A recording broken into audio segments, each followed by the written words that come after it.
Cette une francophone, c'est un terrien hors norme et qui connaît bien notre planète, qui est notre invité. Charles Edrich, bien bonjour et bienvenue donc dans le 64. C'est un plateau qui doit vous changer un petit peu des espaces que vous fréquentez habituellement. On va rappeler, pour résumer un petit peu votre parcours jusqu'à présent. Vous avez l'Everest, le désert de l'Atacama, la traversée de l'Atlantique Nord à la rame ou encore le pôle Nord à votre CV, j'ai résumé parce que vous connaissez un petit peu tous ces terrains de l'extrême. Et là, vous revenez donc tout juste d'une traversée du désert, le désert australien, à bord d'un véhicule totalement autonome grâce à l'énergie solaire. Racontez-nous. Voilà, bon, donc c'est un peu une opportunité, enfin une occasion. Moi, l'électrique, je trouve ça pas mal, mais je vois quand même quelques limites. Et on a eu la possibilité de charger ce véhicule déjà par lui-même extraordinaire, parce qu'il a des capacités de franchissement complètement hors normes, à l'énergie solaire. Et c'est la première fois que ça se fait. Donc je suis parti sur cette expédition. Combien de kilomètres parcourus? Donc 800 kilomètres, donc en 12 jours. Donc avec à peu près 100 km d'autonomie sur un terrain facile, un peu moins quand c'est vraiment très compliqué. Donc je m'arrête, j'installais ma petite centrale électrique solaire. On la voit à l'écran, pour charger. Incroyable.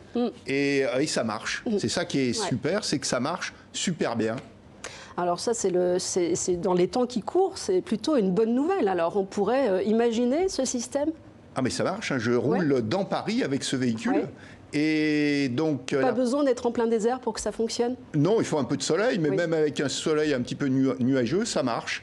Donc après, il faut partir avec des véhicules qui ne roulent pas trop vite, extrêmement légers, et on a de l'énergie, cette fois-ci, totalement propre. Avec le soleil, bien sûr. Alors là, c'est l'aventurier un peu écolo qui vient de s'exprimer, on peut dire ça? Oui, donc moi je suis passionné, attention, de courses automobiles et de courses aussi moto. J'ai couru le Dakar en moto, mais donc plus ça va, plus je vais vers des expéditions où j'utilise avant tout ma force physique, si on peut dire, et le minimum de moyens. Et j'ai trouvé cette aventure extraordinaire. Alors dans l'actualité des aventuriers, on a suivi ces derniers jours ce qui se passait plutôt vers la banquise. Il fait bien plus froid, vous les connaissez sans doute évidemment. Mike Horn et son acolyte norvégien Børge Holland.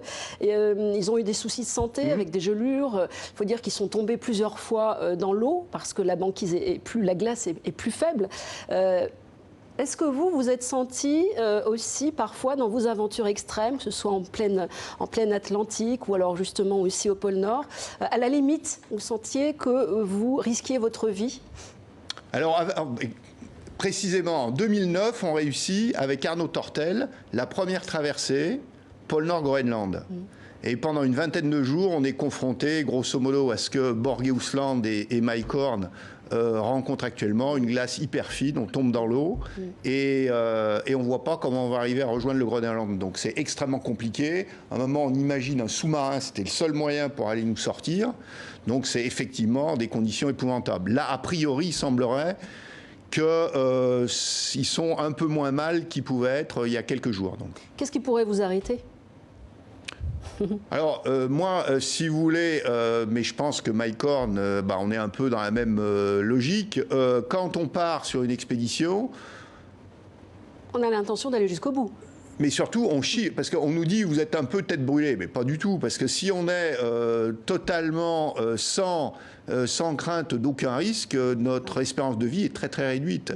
Donc il faut que la peur soit là. Donc on essaye, avant de partir, de mesurer à peu près le risque qu'on prend, puis après on accepte ou on n'accepte pas d'y aller. Là, c'est des expéditions qui sont extrêmement dangereuses. Après, par exemple, la dernière dans le Simpson l'était beaucoup moins, où par contre en août, j'étais sur le Mustagata, un des plus hauts sommets du monde à ski. Là, le niveau de risque est très élevé.